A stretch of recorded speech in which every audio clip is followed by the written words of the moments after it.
The red and green macaw is a large, colorful parrot with a long, pointed tail and a bare face. They're the gentle giants of the macaw species.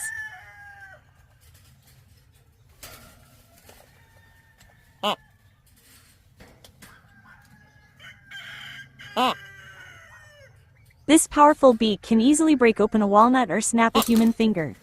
Think about it next time you choose to stick your finger in a parrot's cage.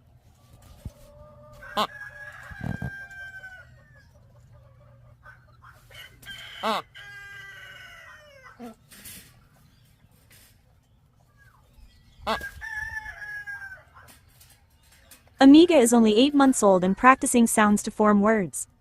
With a healthy diet, exercise, and healthcare, she can live to be 70 years old.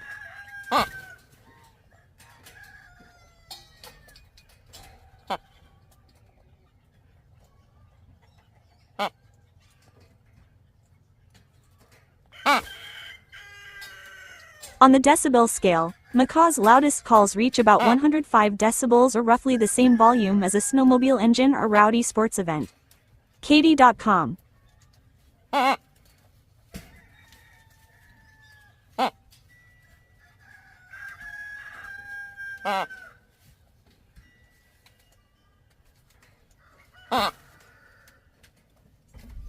Parrots are not out of the shell talkers. They need training and at least 3 hours of one-on-one time daily. Think before you commit, parrot.